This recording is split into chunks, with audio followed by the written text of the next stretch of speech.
Main Street. It's not so very different from thousands like it all over the United States. Smaller, perhaps, than some you've known, yet large enough to service the needs of the local population. It has a modern drugstore where you can find hundreds of items from aspirin and razor blades to Cokes and chocolate sundaes. As usual, it's the favorite hangout for the younger set who spend their leisure time indulging in laughter, calories, and that great American institution, the jukebox.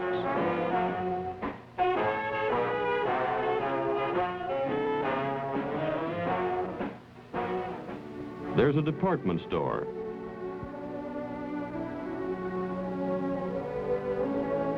Featuring the latest spring fashions. A hardware store.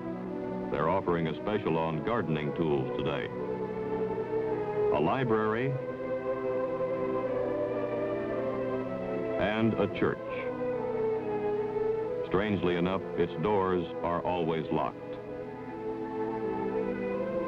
But there are many strange things about this town. Even a casual observer would note the utter cleanliness of the streets and houses. He would also receive the impression that everything in town was brand new, as though it had sprung up overnight.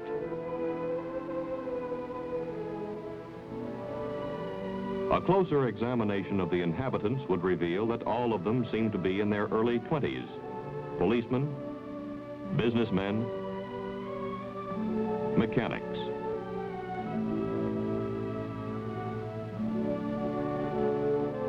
Even more unusual is the absence of older people and children. No matter where you look, there aren't any children.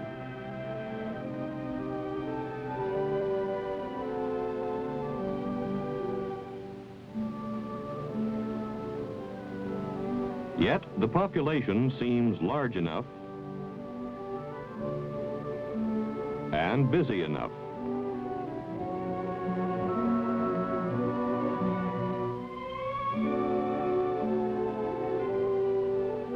Most of the activity seems to center around the campus of a small college that is located in the center of town. As a matter of fact, the town is merely an extension of these classrooms. This is no ordinary school. The students here have been handpicked from thousands of applicants all over the country. Although they may come from different walks of life, certain characteristics are common to all. They are brilliant and determined. We turn now to the subject of motor travel in the United States of America. You will find that as you drive from city to city, that few Americans any longer use the centralized hotels which have been a part of their past. Instead, they use small places of residence on the outskirts of cities, on the main highways, which are called motels, motor hotels, motor courts, and the like. But first, before going into this subject in more detail, we will see a short training film in which you will see demonstrations of devices which have been used successfully in the past, as well as some of the latest models that are available. Pay close attention.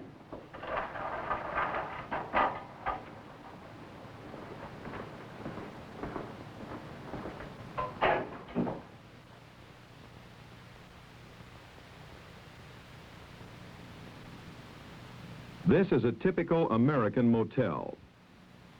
They can be found all over the United States.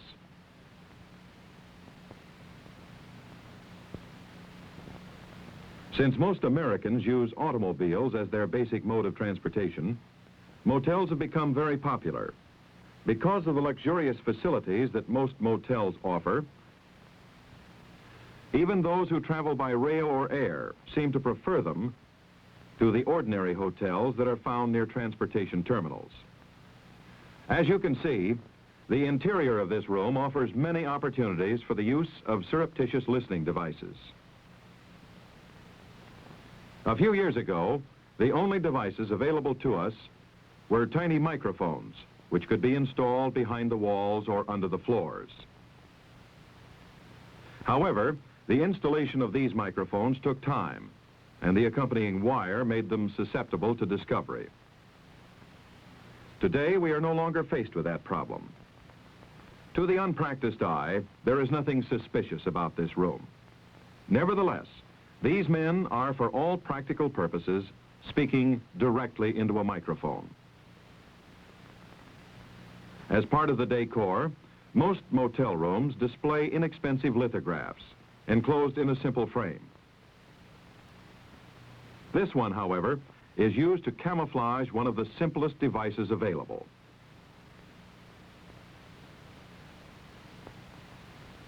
Enclosed within the frame, behind the print, is a complete battery-operated microphone and transmitter.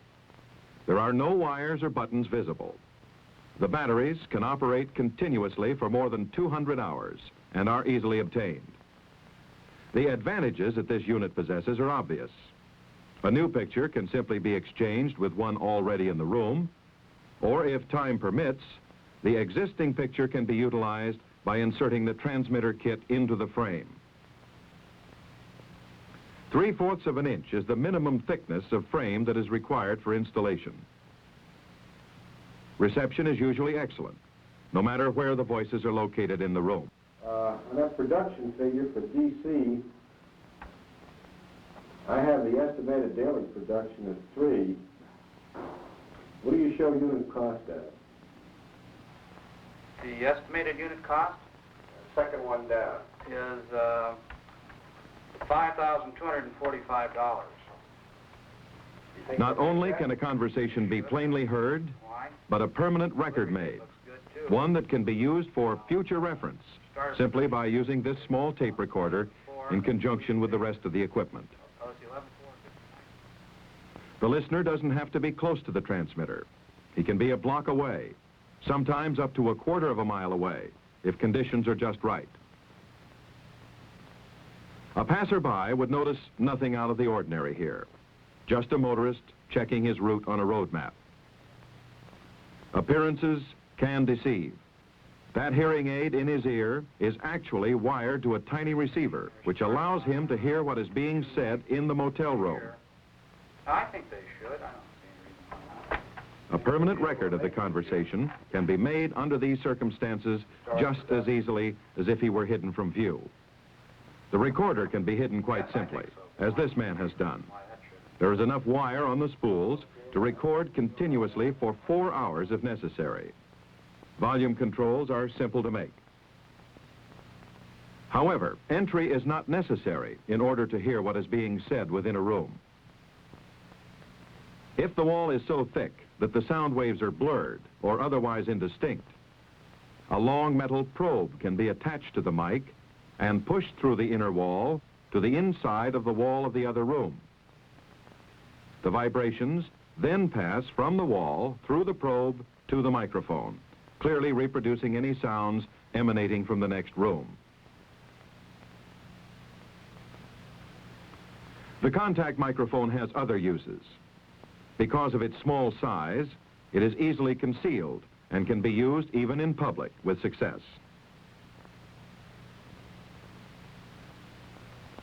It is a simple matter to lean against a telephone booth without attracting attention. The microphone is simply carried in a coat or trouser pocket and pressed against the glass. The conversation can be heard clearly by the listener. The microphone is used in conjunction with a receiver that may be located either on the body of the carrier or positioned some distance away. These are only a few of the devices that are available. Let's look at them again. The picture frame transmitter.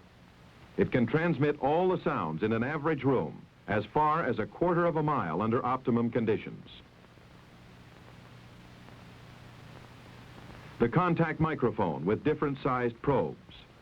It may be used with or without the probes and will faithfully reproduce all the sounds within an average room. Wristwatch mic. It will pick up a voice clearly up to a distance of 12 feet.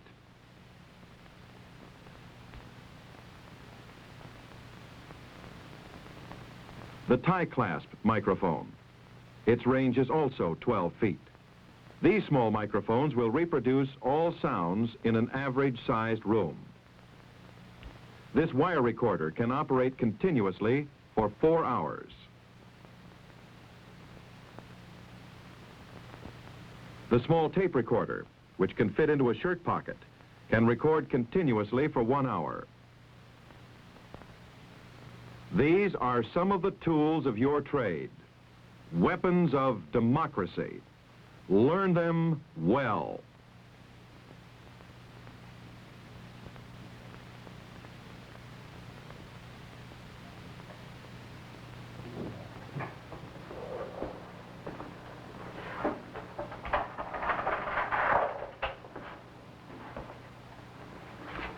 After lunch, you will have an opportunity to try each of the devices which you saw in the film. We'll take each of them in turn, learn what makes them work, and then practice the different installations. It is now 12 o'clock. Class is dismissed until 1.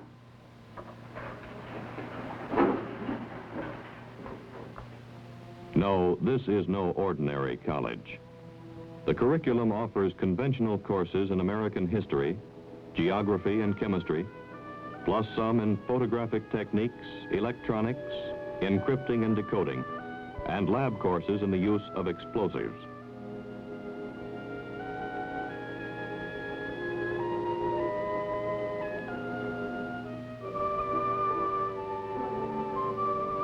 The students you see here had to pass some of the most difficult entrance exams in the world.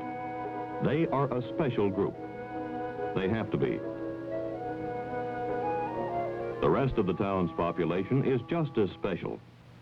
The entire town is a duplicate of what you would find all over the United States. It has modern stores, familiar brand names. The menus offer nothing but standard American dishes. The theater shows the latest Hollywood productions. But it's completely isolated from other population centers.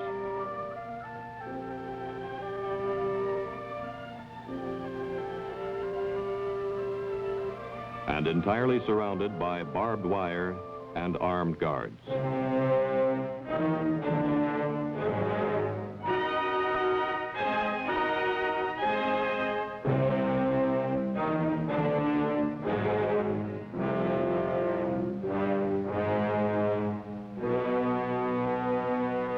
It's called Winitsa and is located in the central Ukraine, one of the southern Soviet socialist republics.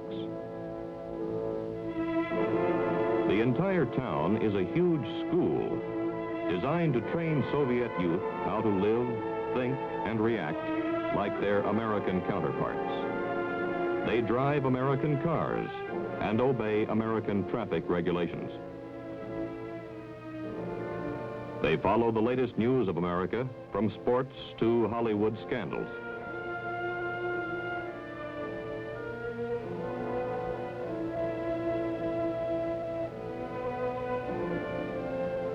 Their English is not only flawless, but they specialize in dialects and accents. All of the inhabitants in town are instructors. They coach the students how to conduct themselves. They're even taught how to buy like an American.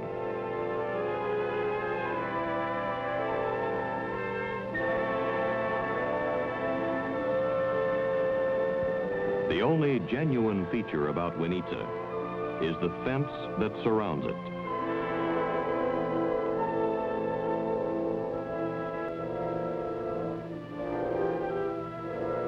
Winitsa, School for Spies. Small town, USSR.